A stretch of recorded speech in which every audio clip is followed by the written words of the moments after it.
जय श्री कृष्ण। रिद्धीज किचन में तमारू स्वागत है।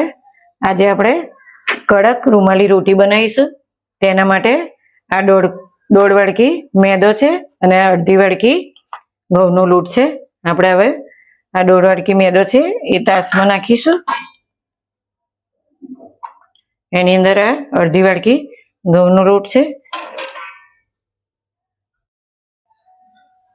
હવે બંને લોટ આપણે આ રીતે મિક્સ કરી દઈશું। હવે આની અંદર આપણે અડધી ચમચી જેટલું મીઠું નાખીશું અને 1 ચમચી ખાંડ નાખીશું। હવે આપણે એને મિક્સ કરી દઈશું હાથથી। બધું લોટમાં ભળી જાય મીઠું ને ખાંડ એ રીતે આપણે હાથથી એને મિક્સ કરી દઈશું। હવે આપણે મોવણ માટે 1 મોટી ચમચી તેલ નાખીશું।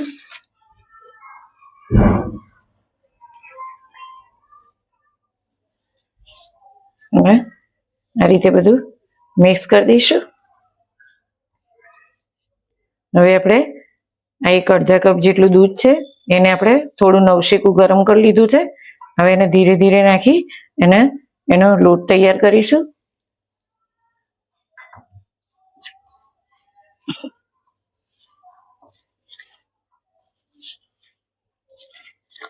આપણે મસળતા જવાનું છે અને લોટ બાંધતા જવાનું છે। ધીરે ધીરે થોડું થોડું દૂધ નાખીશું આપણે એની અંદર।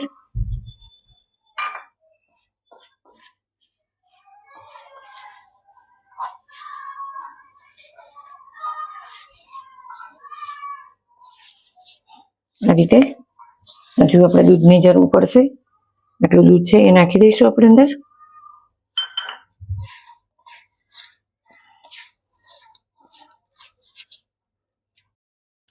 હવે આ આપણો લોટ તૈયાર થઈ ગયો છે। આને મસળવા માટે આપણે આ પ્લેટફોર્મ પર આ કોરો મેદો ભભરાવીશું આ રીતે। અને પછી આ લોટ આપણે અહીં મૂકી દઈશું અને પછી એને આ રીતે આપણે 10 થી 12 મિનિટ આ રીતે મસળવાનું છે। થોડો થોડો લોટ ભભરાવતા જવાનું છે અને આમ હાથથી ખેંચતું જવાનું છે જ્યાં સુધી સ્મૂથ ના થઈ જાય ત્યાં સુધી આપણે એને મસળતું રહેવાનું છે। હવે 12 થી 15 મિનિટ થઈ ગઈ છે। આપણો લોટ એકદમ સરસ સ્મૂથ બની ગયો છે। હવે એને આપણે લુયો કરી દઈશું આ રીતે।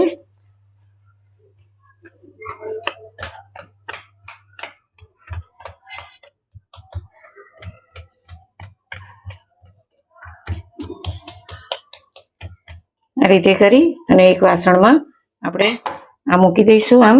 અને પછી આપણે આ ભીનો રૂમાલ છે એને 1 થી 1.5 કલાક આ રીતે ઢાંકી અને મૂકી રાખવાનું છે। હવે આપણો આ રૂમાલી રોટીનો લોટ તૈયાર થઈ ગયો છે। જો આ રીતે આ લોટ તૈયાર થઈ ગયો છે। હવે આપણે ગેસ સળગાવીશું અને એની પર આવી કઢાઈ હોય એને ઊંધી વારી દેવાની છે। જો તમારી જોડે લોખંડની કઢાઈ હોય તો સારું કહેવાય, ના હોય તો આવી એલ્યુમિનિયમની લઈ અને આ રીતે એને ઊંધી વારી દેવાની છે। અને ગેસ ધીમો રાખવાનો છે। એ આપણે રોટલી વણવાની હોય એ પહેલા આ પ્રક્રિયા કરવાની છે। હવે આપણે આમાંથી એક લુયું લઈશું। આપણી જેટલી કઢાઈ છે એ પ્રમાણે જે પ્રમાણે રોટલી આવે એ પ્રમાણે આ લુયું આપણે લઈ અને એનો લીલો વારી લઈશું આ રીતે। હવે આપણે આ નીચે મેદાનું અટામણ છાંટી દઈશું। એની આપણે રોટલી બનાવીશું। આપણી એને પાતળી રોટલી કરીશું। બહુ અતિશય પાતળી રોટલી નહીં કરવાની, નહીંતર ફાટી જશે। આવી જાડી વેલણથી વણવાનું એટલે વણાય। આપણે આની અંદર મેદો અને ઘઉં બંને લોટ ભેગા કર્યા છે એટલે બહુ ખેંચાશે નહીં। આ રીતે અટામણ નાખતું જવાનું મેદાનો અને રોટલી વણતું જવાનું છે। હવે આપણી આ રૂમાલી રોટી થઈ ગઈ છે। એની આ રીતે પાતળી આટલી વણવાની છે, બહુ અતિશય પાતળી કરવાની નથી। આ રોટલી થઈ ગઈ છે, એને આપણે આ રીતે હાથ ઉપર લઈ લઈશું અને હાથથી આમ અને પછી આ રીતે ઉપર નાખી દઈશું. હવે આપણે બે હાથમાં બે નેપકિન લઈ લઈશું અને એને આ રીતે આપણે કડક કરવાની છે રૂમાલી રોટી. એટલે એને આ રીતે ધીમે ધીમે ધીમે શેકતા જઈશું. લસરી ના જાય એનું ધ્યાન રાખવાનું છે. તમે દજાઈ ના જાવ એના માટે આપણે નેપકિનની જરૂર છે.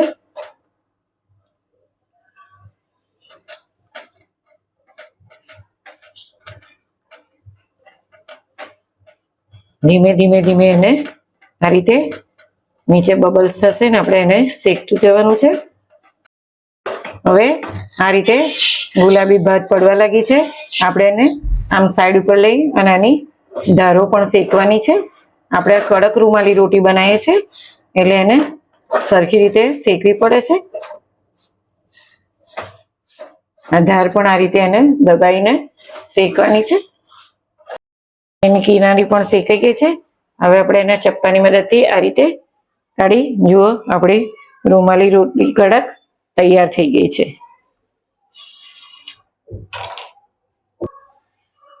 હવે આપણી રૂમાલી કડક રોટી તૈયાર થઈ ગઈ છે. હવે એની પર આપણે ગરમ કરેલું બટર છે એ ચમચીથી આ રીતે નાખીશું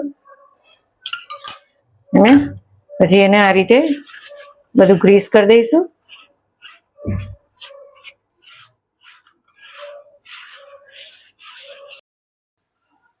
આની અંદર મરચું, મીઠું અને ચાટ મસાલો છે એ આપણે આ રીતે હાથમાં લઈ અને ચારે બાજુ ભભરાઈ દઈશું આ રીતે.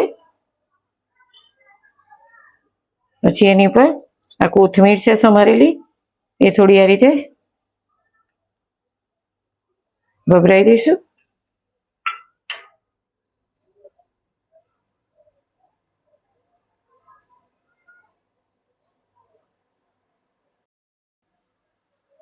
હવે આપણે આ પેરી પેરી મસાલાવાળી રૂમાલી રોટી તૈયાર કરીશું. એમાં આપણે એક ચમચી આ બટર આ રીતે નાખીશું. પછી આપણે એને આ રીતે બ્રશથી એને બધી રોટલીમાં કોટિંગ કરી દઈશું.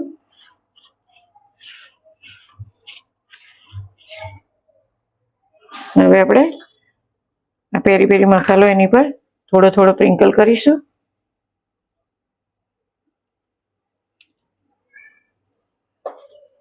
પછી એની અંદર આપણે આ સમારેલી ઝીણી ડુંગળી છે એની અંદર આપણે મરચું, મીઠું, ચાટ મસાલો અને લીંબુ નાખેલું છે એને પણ આપણે હાથથી આ રીતે સ્પ્રિંકલ કરીશું.